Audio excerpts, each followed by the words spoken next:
Hi friends, welcome back to my YouTube channel. ಎಲ್ಲರೂ ಹೇಗಿದ್ದೀರಾ? I hope ಎಲ್ಲರೂ ಕೂಡ ತುಂಬ ಚೆನ್ನಾಗಿದ್ದೀರಾ ಅಂತ ಭಾವಿಸ್ತಾ ಇದ್ದೀನಿ. ನಾವು ಕೂಡ ತುಂಬ ಚೆನ್ನಾಗಿದ್ದೀವಿ. ಇದೇ ಮೊದಲು ನನ್ನ ವಿಡಿಯೋನ ನೋಡ್ತಾ ಇದ್ದರೆ ಪ್ಲೀಸ್ ಸಬ್ಸ್ಕ್ರೈಬ್ ಮಾಡಿಕೊಂಡು ಸಪೋರ್ಟ್ ಮಾಡಿ, ಹಾಗೆ ಪೂರ್ತಿ ವಿಡಿಯೋ ನೋಡಿ. ವಿಡಿಯೋ ಇಷ್ಟ ಆದರೆ ಲೈಕ್ ಮಾಡಿ, ಹಾಗೆ ಕಮೆಂಟ್ ಮಾಡಿ, ಶೇರ್ ಮಾಡಿ. ಇವತ್ತು ರಾಗಿ ಹಸಿಟ್ಟು ಅಂದರೆ ಮಿಲ್ ಹಾಕಿಸ್ಕೊಂಬಂದಿದ್ರು, ಅದನ್ನೆಲ್ಲ ಜರಡಿ ಇಟ್ಕೊಂಡು ಕುತ್ಕೊಂಡಿದ್ದೀವಿ. ಬೆಳಗ್ಗೆ 12 ಗಂಟೆಯಿಂದ ಲಗ್ನ ಸ್ಟಾರ್ಟ್ ಮಾಡ್ತಾ ಇದ್ದೀವಿ. ಸೋನಿ ಕೂಡ ಇವತ್ತು ಭಾನುವಾರ ಅಲ್ಲ, ಅವಳು ಕೂಡ ಫ್ರೀ ಆಗಿದ್ಲು. ಹಾಗಾಗಿ ಅವಳು ಜೊತೆ ಕುತ್ಕೊಂಡು ರಾಗಿ ಹಸಿಟ್ಟೆಲ್ಲ ಕೈಯೆಲ್ಲ ಮಾಡ್ಕೊಂಡು ಎಷ್ಟು ಹೇಳಿದ್ರು ಬೈದರೂ ಕೂಡ ಎದ್ದೋಗ್ತಾ ಇಲ್ಲ. ಫುಲ್ ರಾಗಿ ಹಸಿಟ್ಟಲ್ಲೇ ಆಟ ಆಡ್ಕೊಂಡು ಕುತ್ಕೊಬಿಟ್ಟಿದ್ದಾಳೆ ಇವತ್ತಂತೂ. ಹಾಗೆ ನಾನು ಕೂಡ ಹಸಿಟ್ಟು ಜರಡಿ ಹಿಡಿತಾ ಇದ್ದೆ. ಲಸು ಇನ್ನೂ ಮನ್ಗಿದ್ದಾನೆ, ಯಾಕೋ ಅವನಿಗೂ ಕೂಡ ಹುಷಾರಿಲ್ಲ. ನೈಟಿಂದ ಯಾಕೋ ವಾಂತಿ ಭೇದಿ ಆಗ್ತಾಯಿದೆ. ಯಾವಾಗಲೂ ಕೂಡ ಅವನಿಗೆ ವಾಂತಿ ಭೇದಿ ಆಗ್ತಾನೆ ಇರುತ್ತೆ. ಏನು ಮಾಡಬೇಕು ಏನು ಅಂತಲೇ ಗೊತ್ತಾಗಲ್ಲ ಒಂದೊಂದು ಟೈಮಂತೂ. ಅವನಿಗೆ ಅಂದರೆ ದವಡೆ ಹಲ್ಲು ಹುಟ್ಟಿದ್ರು ಕೂಡ ಭೇದಿ ಆಗುತ್ತೆ ಅಂತ ಗೊತ್ತು. ಅದಕ್ಕೆ ವಾಮಿಂಟ್ ಯಾಕೆ ಆಗ್ತಿದೆ ಅಂತಲೂ ಗೊತ್ತಾಗ್ತಿಲ್ಲ. ಇನ್ನು ದವಡೆ ಹಲ್ಲು ಬರ್ತಾ ಇದೆ, ಆದರೆ ಭೇದಿ ಆಗೋದು ಅದು ಕಾಮನ್. ಆದರೂ ವಾಂತಿ ಬರ್ತಿದೆಯಲ್ಲ, ಅದೇ ಡೌಟು, ಏನಾರ ಫುಡ್ ಪಾಯ್ಸನ್ ಆಯಿತಾ ಏನು ಅಂತ. ಅಂದರೆ ಅವನು ಹಲಸಿನ ಹಣ್ಣು ತಿಂತದ, ಅದಕ್ಕೇನಾರ ವಾಂತಿ ಭೇದಿ ಆಗ್ತಿದೆಯಾ ಅಂತಲೂ ಗೊತ್ತಾಗ್ತಾ ಇಲ್ಲ. ಅಂದರೆ ಆಗ್ತಾ ಇರುತ್ತೆ ಮಕ್ಕಳಿಗೆ. ಅವಾಗವಾಗ ದೃಷ್ಟಿಯಾಗಿ ಈ ಥರ ಆಗ್ಬಿಡುತ್ತೆ. ಹಾಗಾಗಿ ಸ್ವಲ್ಪ ಭಯ ಆಗ್ತಾ ಇರುತ್ತೆ. ಲಸ್ಸು ಅಂತೂ ಅಂದರೆ ಹಿಂದೆ ಸ್ವಲ್ಪನೂ ವಾಂತಿ ಭೇದಿ ಆಗಿತ್ತಲ್ಲ, ಅವಾಗ ಫುಲ್ ಸೀರಿಯಸ್ ಆಗಿಬಿಟ್ಟಿದ್ದ ಅವನಂತೂ. ಅವಾಗ ಬಾಟ್ಲಿ ಎಲ್ಲ ಹಾಕ್ಸಿದ್ವು. ಅವನು ಹುಟ್ಟಾಗಿಂದ ಆಸ್ಪತ್ರೆಗೆ ಜಾಸ್ತಿ ಕರ್ಕೊಂಡು ಹೋಗಿದ್ದೀವಿ. ಅವ್ನಿಗೇನಾರ ಒಂದು ಹುಷಾರಿಲ್ದಂಗೆ ಆಗ್ಬಿಟ್ರೆ ಒಂಥರ ಅನಿಸ್ತಾ ಇರುತ್ತೆ. ಹಾಗಾಗಿ ಅವಾಗವಾಗ ಆಸ್ಪತ್ರೆಗೆ ಕರ್ಕೊಂಡು ಹೋಗ್ತಾ ಇದ್ರು ಕೂಡ ಅವ್ನಿಗೆ ಆ ಥರ ಆಗ್ತಾಯಿದೆ. ಮಕ್ಳಿಗೆ ಏನು ಕೊಡಬೇಕು ಏನು ಅಂತಲೇ ಗೊತ್ತಾಗಲ್ಲ.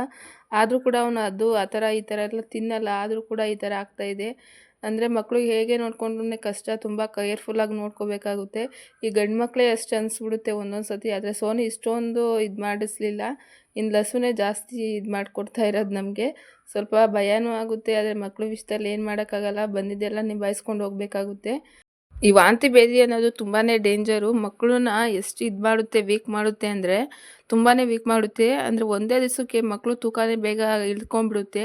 ಹಾಗಾಗಿ ಅಷ್ಟೇ ಭಯ. ಅಂದರೆ ಸುಸ್ತಾಗಿಬಿಟ್ರೆ ಮಕ್ಕಳನ್ನ ಸ್ವಲ್ಪ ಗೆಲುವು ಥರ ಮಾಡೋಕ್ಕೆ ತುಂಬ ಕಷ್ಟ ಆಗುತ್ತೆ. ನಮ್ಮ ಮಕ್ಕಳು ಕೂಡ ಚೆನ್ನಾಗಿ ತಿಂದು ಗುಂಡಾಗಿರಲಿ ಅಂತ ಅನ್ಕೊತೀವಿ. ಆದರೆ ಇದು ಹಾಳಾದೊಂದು ಬಂದ್ಬಿಟ್ಟು ವಾಮಿಟ್ ಭೇದಿ ಆಗ್ತಿದೆಯಲ್ಲ, ಸ್ವಲ್ಪ ಭಯ ಆಗುತ್ತೆ. ಈ ಮಕ್ಕಳನ್ನ ಹೇಗೆ ನೋಡಿಕೊಂಡ್ರು ಕೂಡ ಕಷ್ಟನೇ. ಒಂದು ತಿನ್ಸಿದ್ರು ಕಷ್ಟ, ಒಂದು ತಿನ್ನಿಸ್ಲಿಲ್ಲ ಅಂದರೂ ಕಷ್ಟ. ಹಾಗೆ ಇದು ಸ್ವಲ್ಪ ಮೊಳಕೆ ಕಾಳು ತೆಗ್ದಿರೋಂಥ ಹೆಸ್ರು ಕಾಳನ್ನ ತೆಗ್ದಿದ್ದೆ. ಆದರೆ ಅತ್ತೆ ಇದಕ್ಕೆ ಸ್ವಲ್ಪ ಅಂದರೆ ಇದಾಕಿದ್ದೀರಿ ಪೌಡ್ರು, ಬೇಡ ಇದನ್ನು ತಿನ್ನೋದು ಬೇಡ ಅಂತ ಹೇಳಿದ್ರು. ಹಾಗಾಗಿ ಮತ್ತೆ ಸುಮ್ಮನೆ ಇಲ್ಲೇ ಇಟ್ಬಿಟ್ಟೆ. ಮತ್ತು ಏನಕ್ಕೆ ಅಂದ್ಬಿಟ್ಟು ಈ ಫುಡ್ ಪಾಯ್ಸನ್ಗಳೆಲ್ಲ ಇವಾಗಂತೂ ಎಲ್ಲದರಲ್ಲೂ ಕಲಬೆರಕೆಯಾಗಿ ಒಂದು ತಿಂದರೂ ಕೂಡ ಮಕ್ಳಿಗೆ ಕಷ್ಟ. ಇದರಲ್ಲಿ ಪೌಡ್ರೆಲ್ಲ ಹಾಕಿದ್ದೀವಿ ಅಂದ್ಬಿಟ್ಟು ಎತ್ತಿಕ್ಬಿಟ್ಟೆ. ಹಾಗೆ ಇನ್ನೊಂದು ಸ್ವಲ್ಪ ಜರಡಿ ಹಿಡಿಯೋದಿತ್ತು. ಅಂದರೆ ಸ್ವಲ್ಪ ಲಸು ಎದ್ದಿಂದೆಲ್ಲ ಅವನ್ನ ಸಮಾಧಾನ ಮಾಡಿ ಬಂದೆ. ಇವಾಗೆಲ್ಲ ಬಾಕ್ಸಿಗೆಲ್ಲ ತುಂಬಿಕೊಂಡು, ಹಾಗೆ ಒಂದು ಎಳ್ನೀರನ್ನ ಮಾವ ಕೊಟ್ಟಿದ್ರು, ಅದನ್ನ ಲಸು ಎದ್ಮೇಲೆ ಕುಡಿಸಿ ಅಂತ. ಹಾಗಾಗಿ ಇವಾಗ ಅವ್ನು ಎದ್ದೊಳೋ ಸೌಂಡ್ ಆಯಿತು. ಇವಾಗ ORS ಪುಡಿ ಎಲ್ಲ ಹಾಕಿ ಎಳ್ನೀರು ಕೊಡೋಣ ಅಂದ್ಬಿಟ್ಟು ರೆಡಿ ಮಾಡಿ ಇಟ್ಕೊತಾ ಇದ್ದೀನಿ. ಅವ್ನ ಮುಂದೆ ORS ಪುಡಿ ಹಾಕಿದ್ರೆ ಅವ್ನು ಕುಡಿಯೋಲ್ಲ, ಏನಾರ ಮಾತ್ರೆ ಗೀತ್ರೆ ಹಾಕ್ತಾರೆ ಅಂತ ಅವ್ನಿಗೆ ಭಯ ಆಗ್ಬಿಟ್ಟಿದೆ. ಅವ್ನು ಹುಟ್ದಾಗ್ಲಿಂದ ಸ್ವಲ್ಪ ಟಾನಿಕ್ಗಳು ಜಾಸ್ತಿ ಕೊಟ್ಬಿಟ್ಟಿದ್ದೀವಿ. ಅಂದರೆ ಅವ್ನು ಹುಟ್ದಾಗ್ಲಿಂದ ಏನೇ ಆಗಲಿ, ನೆಗಡಿ ಆಗಿರ್ಬೋದು, ಕೆಮ್ಮು ಅಂತೂ ಬೇಗನೆ ನೆಗಡಿ ಕೆಮ್ಮಾಗ್ತಿತ್ತು. ಇನ್ನೊಂದು ವರ್ಷ ಆದಮೇಲೆ ಈ ಕಡೆ ನೆಗಡಿ ಕೆಮ್ಮು ಸ್ವಲ್ಪ ಕಮ್ಮಿ ಆಯಿತು. ಅಂದರೆ ಜ್ವರ ಆಗೋದು, ಈ ಥರ ವಾಂತಿ ಭೇದಿ ಆಗೋದು ಆ ಥರ ಆಗಿಬಿಟ್ಟಿತ್ತು. ಹಾಗಾಗಿ ಸ್ವಲ್ಪ ಭಯನೇ. ಈ ಗಂಡು ಮಕ್ಳ ವಿಷಯದಲ್ಲಂತೂ ತುಂಬಾ ಭಯ ಆಗುತ್ತೆ. 10 ಹೆಣ್ಮಕ್ಳನ್ನ ಸಾಕ್ಬೋದು, ಒಬ್ಬ ಗಂಡು ಮಗುನ ಸಾಕೋಕ್ಕಾಗಲ್ಲ ಅಂತಾರೆ. ಆ ಮಾತಂತೂ ನಿಜನೇ. ಅಂದರೆ ಇವನು ಒಬ್ಬನನ್ನ ಸಾಕೋಕ್ಕೆ ಎಷ್ಟು ಕಷ್ಟ ಆಗ್ತಿದೆ ಅಂದರೆ, ಮೊದಲು ಸೋನಿ ಟೈಮಲ್ಲಿ ಎಷ್ಟು ಇದಾಗಲಿಲ್ಲ. ಸೋನಿ ಕೂಡ ಯಾವುದೇ ಪ್ರಾಬ್ಲಮ್ ನಮಗೆ ಕೊಡಲೇ ಇಲ್ಲ. ಆದರೆ ಇವನ ವಿಷಯದಲ್ಲಿ ತುಂಬಾ ಅಂದರೆ ತಿಂಗ್ಳಿಗೊಂದು ಸತಿನಾದರೂ ಹುಷಾರಿಲ್ದಂಗೆ ಆಗ್ಬಿಡುತ್ತೆ ಇವನಿಗಂತೂ. ಹಾಗಾಗಿ ಇವನ್ನ ಎಷ್ಟೇ ಕೇರಾಗಿ ನೋಡಿಕೊಂಡ್ರು ಕೂಡ ಇವನಿಗೆ ಆಗಾಗ ಆಗ್ಬಿಡುತ್ತೆ. ಅದೇ ಭಯ ಆಗ್ತಾ ಇರುತ್ತೆ. ಅಂದರೆ 2 ವರ್ಷ ತನಕ ಕಷ್ಟಪಟ್ಟು ಸಾಕಿರ್ತೀವಿ, ಏನಾರ ಆಗಿಬಿಟ್ರೆ ಅನ್ನೋ ಒಂದು ಭಯ ಜಾಸ್ತಿನೇ ಇರುತ್ತೆ. ಮತ್ತು ಏನೇ ಒಂದು ಎಳ್ನೀರು ಕೊಟ್ಟರು ಕೂಡ ಅವ್ನು ಕುಡಿತಾ ಇಲ್ಲ. ಅಂದರೆ ನಾವು ನೀರು ತುಂಬ್ಕೊಂಡು ಕೊಟ್ಟರು ಕೂಡ ಅವನಿಗೆ ನಂಬಿಕೆ ಇಲ್ಲ. ಅವನೇ ಅಲ್ಲಿ ಚೆಲ್ಬಿಟ್ಟು, ನಾವೆಲ್ಲಿ ತುಂಬ ಕೊಟ್ಟಿರ್ತೀವೋ ಅಲ್ಲಿ ಕೆಳಗಡೆ ನೆಲದಲ್ಲಿ ಚೆಲ್ಬಿಡ್ತಾನೆ ನೀರನ್ನ. ಅವನೇ ನಲ್ಲಿಲಿ ಹೋಗಿ ಇಟ್ಕೊಂಡು ಕುಡಿತಾ ಇದ್ದಾನೆ. ಅಷ್ಟು ನಂಬಿಕೆನೇ ಇಲ್ಲ. ಅಂದರೆ ಯಾವಾಗಲೂ ಟಾನಿಕ್ಕು ಅದೆಲ್ಲ ಹಾಕಿ ಕೊಡ್ತಾ ಇರ್ತೀವಲ್ಲ, ಹಾಗಾಗಿ ಮಕ್ಳಿಗೆ ನಂಬಿಕೆನೇ ಇರಲ್ಲ. ಏನು ಕುಡಿಸ್ಬಿಡ್ತಾರೋ ಏನೋ ಅಂತ. ಇವನು ಇಷ್ಟದಲ್ಲೂ ಹಾಗೆ ಆಗ್ತಿದೆ. ಒಂದು ನೀರು ಕುಟ್ರೂ ಕೂಡ ಯಾರನ್ನೂ ನಂಬ್ತಾ ಇಲ್ಲ. ಅವನೇ ಹೋಗಿ ನೀರು ಕುಡ್ಕೊತಾ ಇದ್ದಾನೆ. ಅಂದರೆ ನಲ್ಲಿಲಿ ಹೋಗಿ ಅವನೇ ಇಟ್ಕೊಂಡು ಅವನೇ ಕುಡಿಬೇಕು. ನಮಗೆ ನಂಬಿಕೆನೇ ಇಲ್ದಂಗೆ ಆಗ್ಬಿಟ್ಟಿದೆ ಅವನಿಗೆ ಟಾನಿಕ್ಕೆಲ್ಲ ಕುಡಿಸಿ ಮಕ್ಕಳನ್ನ ಎಷ್ಟೇ ಚೆನ್ನಾಗಿ ನೋಡಿಕೊಂಡ್ರು ಕೂಡ ಈ ಥರ ಆದರೆ ತುಂಬಾ ಬೇಜಾರಾಗ್ಬಿಡುತ್ತೆ. ಅವತ್ತು ಫುಲ್ಲು ಒಂಥರ ಬೇಜಾರು, ಏನೇ ಕೆಲಸ ಮಾಡೋಕ್ಕೂ ಕೂಡ ಇಷ್ಟ ಆಗ್ತಾ ಇರಲಿಲ್ಲ. ಆ ಥರ ಆಗ್ತಾಯಿತ್ತು ಇವತ್ತಂತೂ. ವಾಂತಿ ಭೇದಿ ಅನ್ನೋದು ತುಂಬಾ ಅಂದರೆ ಯಾರಿಗೂ ಕೂಡ ಬರಬಾರ್ದು ಇದಂತೂ. ಇನ್ನು ದೊಡ್ಡವರೇ ಸಹಿಸ್ಕೊಳ್ಳಲ್ಲ, ಇನ್ನು ಚಿಕ್ಕ ಮಕ್ಕಳು ಹೇಗೆ ಸಹಿಸ್ಕೋಬೇಕು ಹೇಳಿ ಇದನ್ನು. ಒಂದು 3 ವರ್ಷ ತನಕ ಮಕ್ಕಳಿಗೆ ಯಾವುದೇ ಥರ ಏನು ಪ್ರಾಬ್ಲಮ್ ಆಗಬಾರ್ದು. ಒಂದು ಸ್ವಲ್ಪ ದೊಡ್ಡವರಿದ್ರೆ ನಂಗೆ ಅದಾಗ್ತಿದೆ, ಇದಾಗ್ತಿದೆ ಅಂತನಾದರೂ ಹೇಳ್ಕೊಂತಾರೆ. ಈ ಚಿಕ್ಕ ಮಕ್ಕಳು ಅವ್ರು ಹೇಳಂಗಿಲ್ಲ, ನಮಗೆ ತಿಳಿಯಂಗಿಲ್ಲ ಆ ಥರ ಆಗ್ಬಿಡುತ್ತೆ. ಏನು ಮಾಡಬೇಕು, ಏನು ಇದು ಮಾಡಬೇಕು ಅಂತಲೇ ಗೊತ್ತಾಗಲ್ಲ. ಒಂದು ಸತಿ ಹೊಟ್ಟೆ ಇಟ್ಕೊತಾನೆ, ಒಂದು ಸತಿ ಫುಲ್ಲು ಅಂದರೆ ವಾಮಿಟ್ ಮಾಡ್ತೀನಂತ ಅವನೇ ಹೇಳ್ತಾನೆ, ಹೊರಗಡೆ ಹೋಗಿ ಕಕ್ಕ ಮಾಡ್ತೀನಂತಾನೆ. ಫುಲ್ ಅವ್ನು ನೋಡಿ ನನಗೆ ಒಂಥರ ಹುಷಾರಿಲ್ದಂಗೆ ಆಯಿತು. ಫುಲ್ಲು ನನಗೆ ಬೆನ್ನೋವು ಥರ ಆಗೋಯ್ತು. ಮಕ್ಳಿಗೇನಾರ ಆದರೆ ಆಟೋಮೆಟಿಕಲಿ ನಮಗೂ ಹುಷಾರಿಲ್ದಂಗೆ ಆಗ್ಬಿಡುತ್ತೆ, ಆ ಥರ ಆಗ್ಬಿಡುತ್ತೆ. ಹಾಗಾಗಿ ಅವನ್ನ ಸುಧಾರಿಸ್ಕೊಂಡು ಅವತ್ತು ಪೂರ್ತಿ ಅವನ್ನ ಸುಧಾರಿಸ್ಕೊಂಡಿದ್ದೇ ಆಯಿತು, ಬೇರೆ ಕೆಲಸ ಏನಿರಲಿಲ್ಲ. ಮತ್ತು ಸೋನಿನ ಮಾತ್ರ ಅವಳು ಕೂಡ ತುಂಬ ಅಂದರೆ ಸ್ಕೂಲ್ ಹೋದಾಗ್ಲಿಂದ ಅವಳೇ ಊಟ ಮಾಡಿಕೊಂಡು ಅವಳೇ ಚೆನ್ನಾಗಿದ್ದಾಳೆ ಅವಳಂತೂ.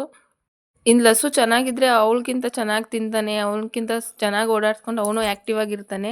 ಆದರೆ ಹುಷಾರಿಲ್ಲ ಅಂದರೂ ಕೂಡ ಅವನು ನೀರು ಕುಡಿಯಲ್ಲ.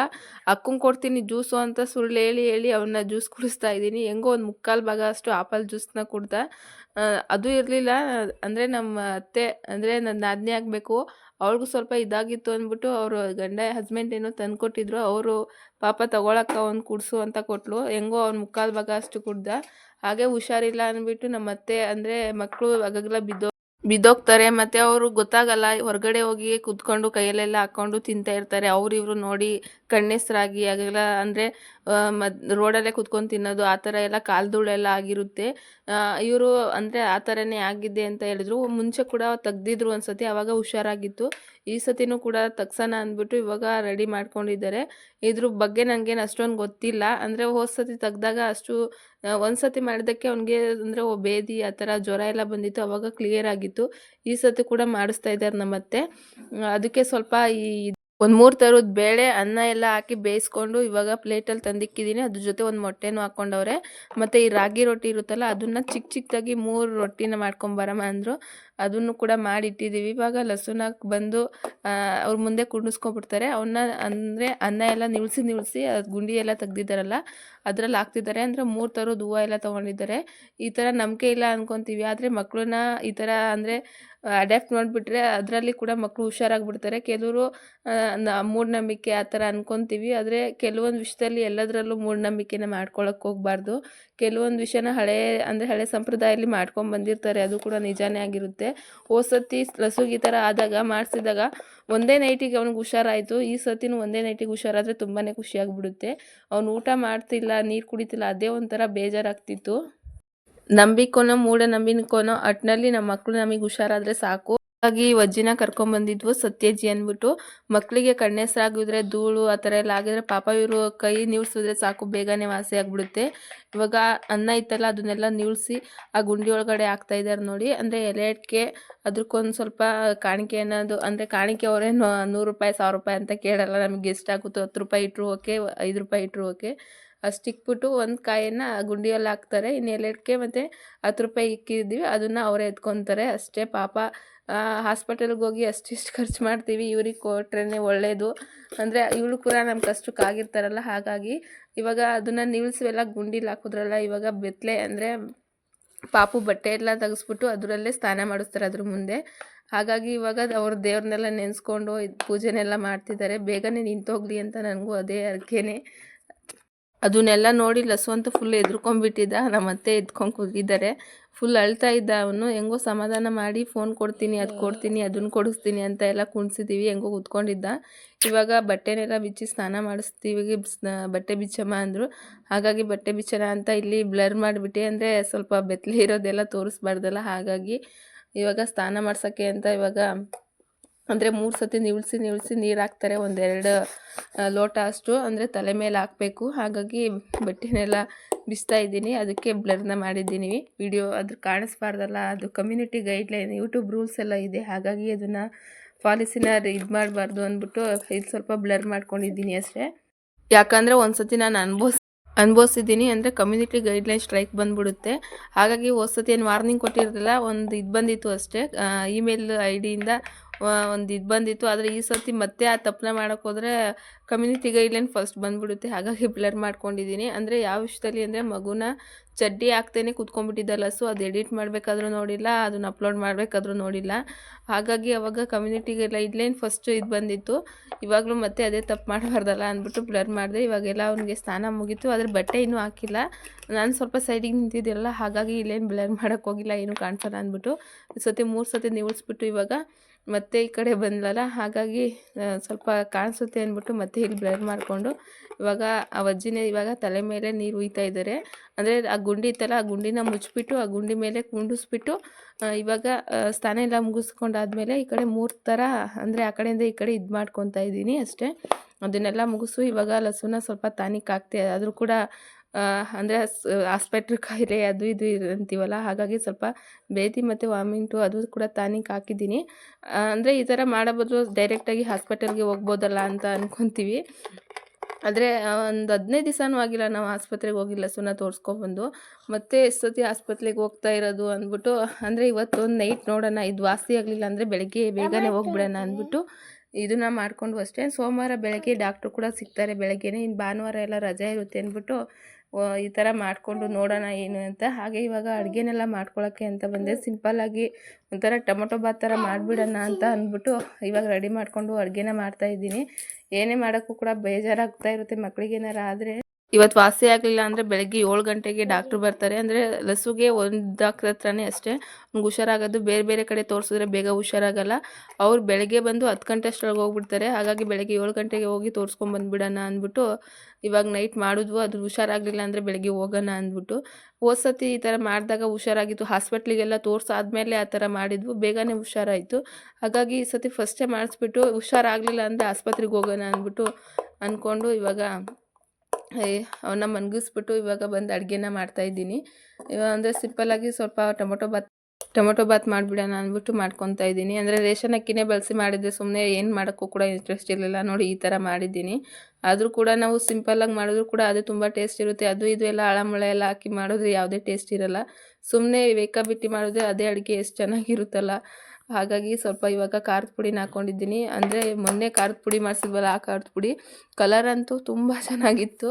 ಕಲರ್ ನೋಡಿನೇ ಬಿದ್ದೋಗಬೇಕು ಅಷ್ಟು ಕಲರ್ ಇತ್ತು ಅದು. ಮೆಣಸಿನ್ಕಾಯಿ ಪುಡಿ ಅಷ್ಟು ಘಾಟೆ ಇತ್ತು. ಹಾಗಾಗಿ ಇವಾಗೆಲ್ಲ ಅಡುಗೆನೆಲ್ಲ ಮುಗಿಸ್ಕೊಂಡೆ. ಅಂದರೆ ಇದು ಜೊತೆಗೆ 1-2 ಮೊಟ್ಟೆ ಬೇಯಿಸ್ಕೊಬಿಡೋಣ, ಅಂದರೆ ಒಬ್ಬೊಬ್ಬರಿಗೆ 2 ಮೊಟ್ಟೆ ಬರೋ ತನಕ ಅಂದ್ಬಿಟ್ಟು ಮೊಟ್ಟೆನ ಬೇಯಿಸ್ಕೊಂಡೆ. ಹಾಗೆ ಇವಾಗ ಅಡುಗೆನೆಲ್ಲ ಮುಗಿಸ್ಕೊಂಡು ಲಸುಗೆ ಬೇರೆ ಅಂದರೆ ಗಂಜಿ ಏನಾರ ಮಾಡಿಕೊಡ್ಬೇಕು, ರವೆ ಗಂಜಿನೋ ಏನೋ ಆ ಥರ. ಇಲ್ಲ ಮೊಸರು ಕೂಡ ಇದೆ, ಅವ್ನಿಗೆ ಸಪ್ರೇಟ್ ಅನ್ನ ಮಾಡಿಕೊಟ್ರೆ ಅವ್ನಿಗೂ ಕೂಡ ಊಟ ಆಗಿಬಿಡುತ್ತೆ. ಅವ್ನು ಸರಿಯಾಗಿ ತಿಂತಾ ಇಲ್ಲ, ಏನು ಮಾಡಿಕೊಟ್ರು ಕೂಡ ಅದೇ ಬೇಜಾರು. ನಮಗೋಸ್ಕರ ಅಂತ ಇಷ್ಟು ಟೊಮೊಟೊ ಬಾತನ್ನ ಮಾಡಿಟ್ಕೊಂಡಿದ್ದೀನಿ ನೋಡಿ. ಇವಾಗ ಆಯಿತು ಟೊಮೊಟೊ ಬಾತು, ಕಲಿಸ್ಕೊತಾ ಇದ್ದೀನಿ. ತುಂಬ ಚೆನ್ನಾಗಿ ಬಂದಿತ್ತು. ಕಲರ್ ನೋಡಿ ಬಿದ್ದೋಗ್ತಾರೆ, ಆದರೆ ಕಲರ್ ಇಲ್ಲ ಅಂದರೂ ಕೂಡ ತುಂಬ ಚೆನ್ನಾಗಿರುತ್ತೆ. ಇವಾಗ ಎಲ್ಲರಿಗೂ ಕೂಡ ಊಟಕ್ಕೆ ಹಾಕ್ಕೊಡ್ತಾ ಇದ್ದೀನಿ. ಈ ವಿಡಿಯೋ ನೋಡಿದ್ದಕ್ಕಾಗಿ ತುಂಬ ಹೃದಯದ ಧನ್ಯವಾದಗಳು. ಪ್ಲೀಸ್ ಸಬ್ಸ್ಕ್ರೈಬ್ ಮಾಡಿಕೊಂಡು ಸಪೋರ್ಟ್ ಮಾಡಿ. ಹಾಗೆ ವಿಡಿಯೋ ಇಷ್ಟ ಆದರೆ ಲೈಕ್ ಮಾಡಿ, ಕಮೆಂಟ್ ಮಾಡಿ, ಹಾಗೆ ಶೇರ್ ಮಾಡಿ ಅಂತ ಕೇಳ್ಕೊತಾ ಇದ್ದೀನಿ.